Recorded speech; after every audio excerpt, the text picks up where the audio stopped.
గురువుగారు, ఈ మహాశివరాత్రి నాడు చేసే రుద్రాభిషేకానికి ఎంతో ప్రశస్తి ఉంది. ఈ రుద్రాభిషేకంలో ఎటువంటి ద్రవ్యాలతోటి ఆ అభిషేకం చేస్తే ఎలాంటి ఫలితాలు ఉంటాయి?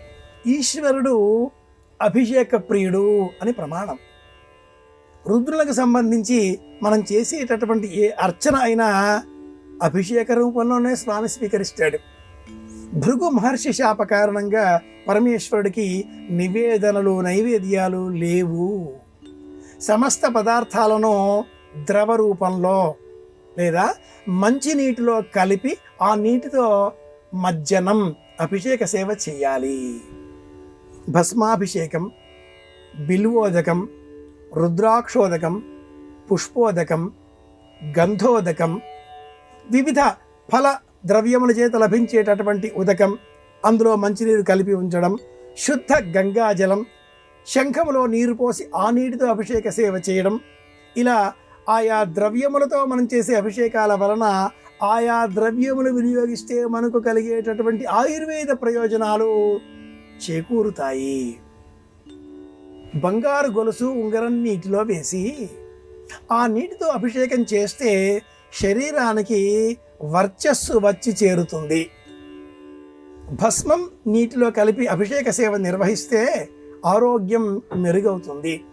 రుద్రాక్ష కలిపి ఆ నీటితో అభిషేకం చేస్తే మాటలు అద్భుతంగా మనకు స్ఫురణ శక్తితో జ్ఞాపకం వస్తాయి.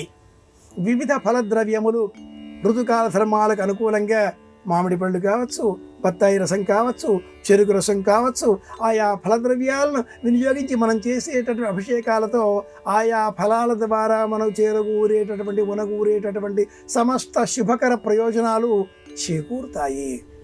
విశేషమైనటువంటి సంకల్పం కలవారు శుద్ధమైనటువంటి మంచినీటిలో బిల్వపత్రాలను ఉంచి తదుపరి బిల్వాష్టోత్తర శతనామావళితో ఆ నీటిని అభిమంత్రణ చేసి అభిషేకం చేసినట్లయితే అష్టైశ్వర్యాలు వనగూరుతాయి.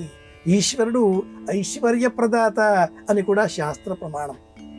భస్మం పెట్టుకుంటే ఐశ్వర్యం లభిస్తుంది. పరమేశ్వరుడు మన వద్ద ఏది స్వీకరించడు, మనకే అన్నీ ఇచ్చేస్తూ ఉంటాడు. కనుక ఐశ్వర్యం కావాలి అనేటటువంటి వారు పరమేశ్వర ప్రీతికరంగా సమస్త ద్రవ్యములతో అభిషేక సేవ నిర్వహిస్తూ ఉంటారు.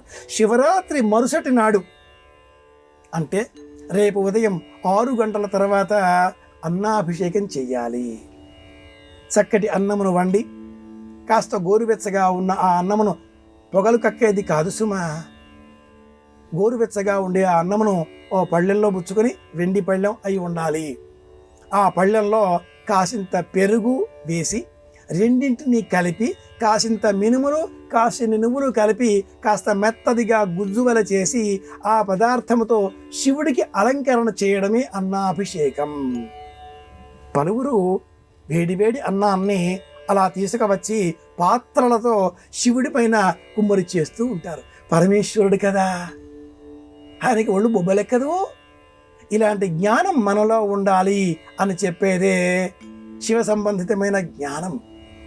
నన్నచోడుడి కుమార సంభవం కావచ్చు, లేదా కవిత్రయం శివ కవిత్రయం అందించినటువంటి శివ సంబంధిత పురాణ జ్ఞానం కావచ్చు, బసవ పురాణం, ఏదైనా ఇలాంటి కథనాలని మనకు బోధించగా ఈశ్వరుడు సజీవుడై ఉన్నాడు. ఆత్మనిష్ఠిత, మన ప్రాణమే.